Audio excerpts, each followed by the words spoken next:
आप सभी का स्वागत है हमारे पेज राजपुत्स ऑफ पाली राजस्थान में। आज इस पॉडकास्ट में हम बात करेंगे राजस्थान के लोकसभा चुनावों में क्या हलचल चल रही है। क्या हुआ कि अशोक गहलोत कहने लगे कि हमारा हेलीकॉप्टर नहीं उड़ने दिया जा रहा है। कांग्रेस कभी कह रही है कि हमारे खाते बंद कर दिए, विज्ञापन पहले छाप दो बाद में पैसे दे देंगे, प्रदेश अध्यक्ष कह रहे हैं। उसके बाद में अब अशोक गहलोत कह रहे हैं। तो ये जो रुदन है, क्या जनता इससे पसीजेगी?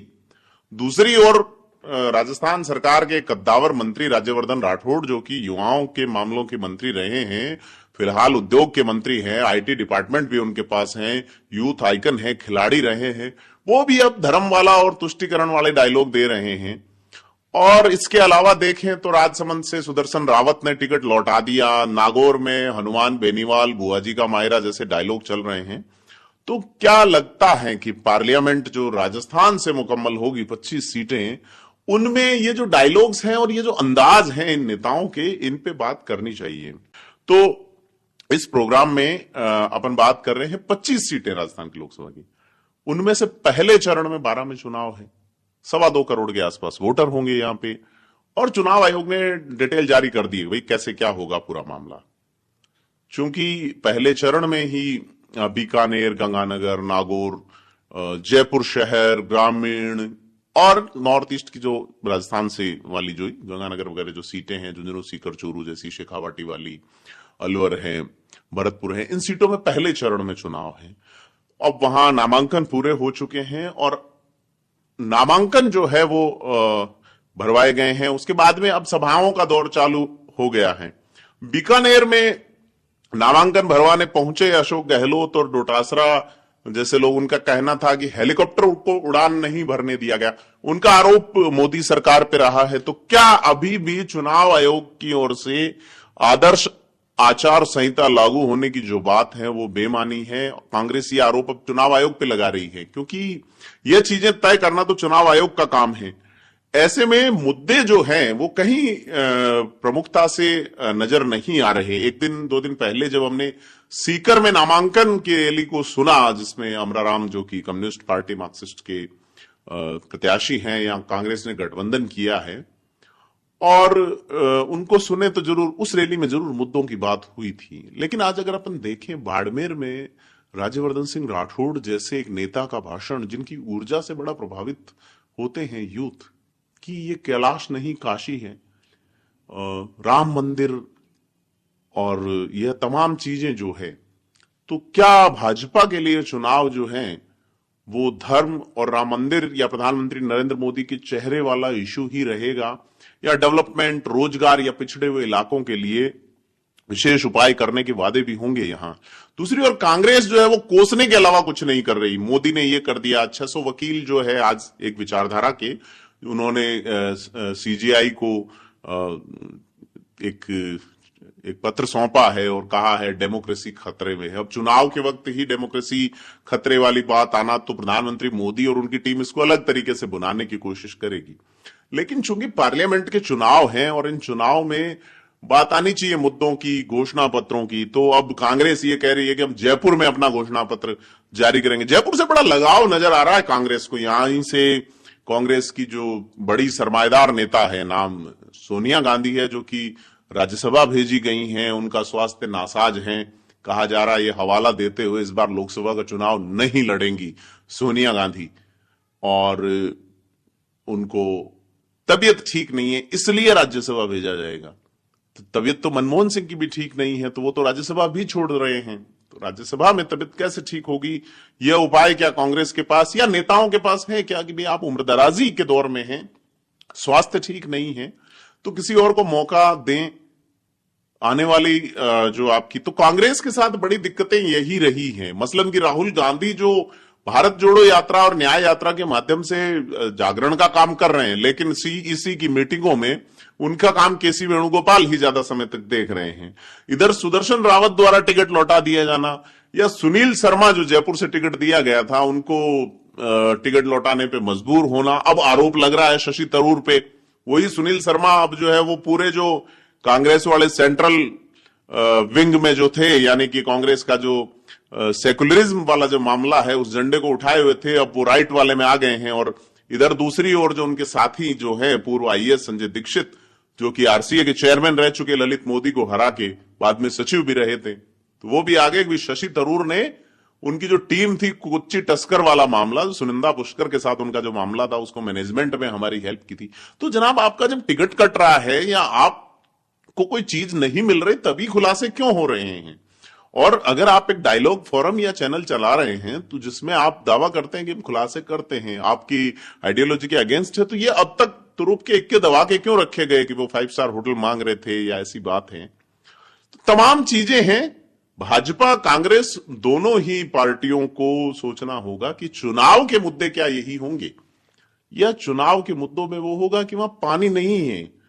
बाड़मेर जैसलमेर में आप हैंडपंप के नाम पे पॉलिटिक्स कर रहे हैं और हैंडपंप उखाड़ ले रहा है वहां का जो वहां की जनता जिसे निर्दलीय चुन के भेज रही थी। एक और निर्दलीय चुना था जो कि अब आज भाजपा के हो गए, डॉक्टर प्रियंका चौधरी, उस गाड़ी में भी बैठे, और कैलाश चौधरी ने खुला कहा था कि इनके सत्यपाल मलिक से जो है वो तासुरात रहे हैं, उनसे मुलाकातें और उनसे जो दूसरी चीजें हैं, उनके चलते उनका टिकट नहीं होगा विधानसभा में। नहीं हुआ तो क्या भाजपा ने आइडियोलॉजी की बात कही थी, भी सत्यपाल मलिक आइडियोलॉजी से अलग चले गए हैं तो उस आइडियोलॉजी से जुड़े हुए लोग साथ नहीं रहेंगे, तो क्या ये चीज बदल गई? भाजपा ने जब चुनाव विधानसभा का लड़ा, कई लोग बागी हुए तो निकाल दिया पार्टी से, 6 साल के लिए निष्कासन किया। कांग्रेस ने भी ऐसा ही किया, लेकिन दोनों ने ही अपने बागियों को वापस ले लिया। तो कुल मिला के पॉलिटिकल बार्गेनिंग का जो गेम है, यानी कि इधर उधर होने वाला नहीं। बड़े बड़े नेता इधर उधर हो गए इस बार। पूर्व सांसद रहे गोपाल सिंह शेखावत ईडवा जो है, उनको 2009 में जब कांग्रेस ने सांसद बनाया था तो कांग्रेस के बड़े गीत गाते थे, लेकिन जब इधर भाजपा में आए हैं तो कह रहे हैं साहब हम तो संघ परिवार से दीक्षित हैं। आप 2014 में चुनाव लड़े, 19 में चुनाव लड़े, तो जब तक आपको टिकट मिल रहा है तब तक निष्ठा है, और उसके बाद निष्ठा जो है वो अलग तरीके की हो जाती है। वही चीज अगर आप देखें, प्रहलाद गुंजल भाजपा छोड़ के कांग्रेस में आ गए, वही देखिए कि राहुल कसवां भाजपा छोड़ के कांग्रेस में आ गए, वही देखिए कि महेंद्रजीत सिंह मालवीय कांग्रेस छोड़ के बीजेपी में आ गए। तो ये बड़े बड़े नेता जो हैं, यह बेसिकली पावर जो अपने हाथ में रखते हैं उन लोगों का, इन तमाम लोगों का, या इसी विचारधारा में पुष्पित, पल्लवित और पोषित जो कैरेक्टर है, ये बेसिकली किसी एक व्यक्ति के चेहरे की ओर नहीं जाना चाहिए, किसी व्यक्ति के एक नाम की ओर नहीं जाना चाहिए, और न ही किसी पार्टी की ओर जाना चाहिए। सभी यह जो पॉलिटिक्स हैं, यानी भारत में जो पॉलिटिक्स हैं, डेमोक्रेटिक पॉलिटिक्स हैं, पार्लियामेंट तक पहुंचने की या स्टेट लेजिस्लेशन तक पहुंचने की, उसमें यह चीजें स्वीकार हैं। कुछ भी हो, नियम एक है, युद्ध का नियम एक है, जीत होनी चाहिए। ये इनके इन प्रकारेण 6 साल के निलंबित किए गए थे सुनील परियार, जिनकी वजह से मानवेंद्र सिंह हारे, 6 महीने से पहले ही वापस आ गए। 6 साल के निलंबित किए गए थे फतेह खान, कांग्रेस वाले, अल्प समय में ही वापस आ गए। तो यह जो चीजें चल रही हैं राजस्थान में खास करके, जिसमें डायलॉग चल रहे हैं, जिसमें चीजें हो रही है, नागौर वाली सीट पे अब बुआ जी का मायरा भर देंगे और तमाम चीजें। हनुमान बेनीवाल, अब उनके जो है वो नजदीक, महेंद्र चौधरी और हनुमान बेनीवाल के बीच 36 का आंकड़ा था कभी, अब ठीक है मामला। तो पॉलिटिक्स जो है वो एक अलग तरीके की चीज है। आज ये जो तमाम चीजों को अपन मिक्स करके बात इसलिए कर रहे हैं कि इन सब के चक्कर में निचले लेवल का कार्यकर्ता जो है वो अपने पंगे पाल बैठता है।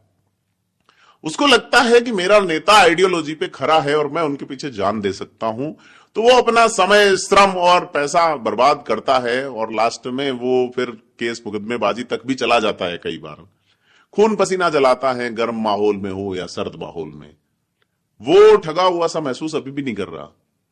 तो जो चुनाव होने हैं उसमें आरोप प्रत्यारोपों का दौर चल रहा है, आगे भी चलेगा। खास करके देखें, बड़े नेता जो हैं वो कांग्रेस में चुनाव नहीं लड़े, भाजपा ने अपने बड़े नेताओं को बिल्कुल साइड कर दिया। जैसे कि वसुंधरा राजे, हालांकि उसमें रखी गई हैं स्टार प्रचारकों में, पिछली बार मुख्यमंत्री पद से हटी थी 2019 में, फिर भी स्टार प्रचारकों में थी, 18वें नंबर पे उनका नाम था, इस बार 14वें नंबर पे हैं। स्टार प्रचारकों में एकमात्र विधायक योगी बालकनाथ भी शामिल किए गए हैं। तो भाजपा की ओर से एंगल क्लियर है कि बात होगी, धर्म पे बात होगी, राम मंदिर पे बात होगी, काशी मथुरा पे बात होगी, और उसी धारा पे राजेंद्र वर्धन राठौड़ ने कहा है कि कैलाश नहीं ये काशी। तो यह जो पॉलिटिकल अभी एरेना चालू हुआ है, यानी कि यह पॉलिटिकल ये जो दौर चालू हुआ है, यह गर्मी जो है महीने सवा महीने राजस्थान में रहेगी। उसके बाद लोग जो है मुझे लगता है कि रिजल्ट का इंतजार करेंगे, क्योंकि देश में कई चरणों में चुनाव हैं। और राजस्थान से ही जैसा कहा जा रहा है कि कांग्रेस अपना घोषणा पत्र जारी करेगी। इस घोषणा पत्र में क्या होगा ये देखने वाली बात होगी। तो जयपुर शहर पसंदीदा जगह बना हुआ है, पूर्व का पेरिस, और इसमें कई सारी चीजें हमें नई देखने को मिलेगी। कई दिग्गज जो है वो, जैसे प्रहलाद गुंजल ने लिखा था ना रामधारी सिंह दिनकर वाला शेर, कि अब याचना नहीं रण होगा और बहुत भीषण होगा। तो उसमें भी एक लाइन है उसी रश्मि रथी में कि डगमग डगमग दिग्गज डोले। तो दिग्गज डोलेंगे और भगवान कुपित होकर बोले। भगवान लोकतंत्र में भगवान जनता है, तो क्या वो कुपित होगी या नहीं, या किस पे मुस्कुराएगी, ये तमाम चीजें देखने वाली होगी। पार्लियामेंट के लिए 543 सीटों पे चुनाव है। अब 545 हुआ करती थी, 2 एंग्लो इंडियन वाली खत्म कर दी, तो 272 का जो जादुई आंकड़ा है वो बड़ा जादुई आंकड़ा है। बीजेपी 400 पार कह रही है इस बार। और कांग्रेस जो है उसका कितना इस गठबंधन से असर पड़ता है, क्योंकि सारा जो डेंट डाल रही है उसका नाम बहुजन समाज पार्टी है, या कुछ ऐसी पार्टियां भी है जो कि INDI अलायंस की हामी नहीं है, उसके साथ नहीं है। मसलन बसपा साथ नहीं है। उसके अलावा भी कई पार्टियां हैं जो राष्ट्रवादी पार्टियां हैं, वो इंडी गठबंधन के साथ नहीं है। लेकिन कांग्रेस ने कम्युनिस्टों से गठबंधन किया है। आप अशोक गहलोत को देखिए कि उनका एक स्पीच जिसमें अमराराम की सभा को संबोधित करते हुए अशोक गहलोत कहते हैं कि देश के हालात बड़े विकट हैं, देश में लोकतंत्र खतरे में, इसलिए कांग्रेस को CPIM से गठबंधन करना पड़ा है। यह मजबूरी है कि यह पार्टी मजबूर है। और इससे पहले जब गोविंद सिंह डोटासरा ने प्रेस कॉन्फ्रेंस की, उसमें कहा चुनाव लड़ने के लिए पैसा नहीं है, आप विज्ञापन छाप दीजिए, बाद में पैसा दे देंगे। तमाम चीजें, जनता इन चीजों को किस तरीके से लेगी। लेकिन अभी भी बातें वही हो रही हैं। राजस्थान में ओरण का मुद्दा है, उस पर कोई नहीं बोल रहा कि उसको आप वन घोषित कर देंगे, बाद में आप कुछ भी कर लेंगे उस पर। या राजस्थान में सोलर वाली जो एनर्जी है उससे क्या कंपनियां ही मजे करेंगी, या इसको सब डिस्ट्रीब्यूट किया जाएगा पब्लिक में भी। या आप ये देखिए कि यहां पे रिफाइनरी से जो रोजगार पा रहे हैं वो स्थानीय लोग होंगे या नहीं। यही नहीं, पाली में जो कपड़ा उद्योग मृत प्राय स्थिति में, उसका क्या होगा। जालोर सिरोही में एग्रो बेस इंडस्ट्री लगेगी या नहीं लगेगी। नागौर में क्या होगा, जो कि राजस्थान के दिल के रूप में बीच में स्थित है। जयपुर में IT सिटी का क्या। गंगानगर और हनुमानगढ़ के किसान हर बार खड़े रहते हैं पानी के लिए, पंजाब की ओर मुख ताकते रहते हैं कि कब पंजाब इंदिरा गांधी कैनाल में या गंग नहर में पानी छोड़ेगा। बीकानेर के लोगों की भी यही स्थिति है। और स्थिति है सीकर, चूरू, झुंझुनू के लोगों का कि यमुना वाले पानी की वो तो आ गई, DPR बनाने के लिए भी MOU। आप ये देखिए कि वो तो हो गया, लेकिन पानी कब आएगा। आंखों का पानी भी सूख गया। अब ERCP वाले को एक नया नाम दिया गया है, वो शायद हो, जल्दी हो, क्योंकि चूंकि मामला तो पॉलिटिकल रहा है। कांग्रेस कैसे ही आरोप लगाए, हर पार्टियां ऐसे ही करती हैं। नर्मदा का पानी बाड़मेर, जालोर, सिरोही के मुद्दे पे ERCP में 13 जिले हैं।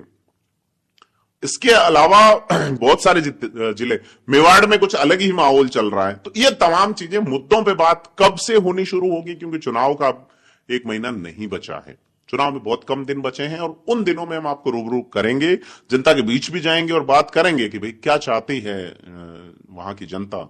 एक लोकसभा क्षेत्र से हम रूबरू होंगे।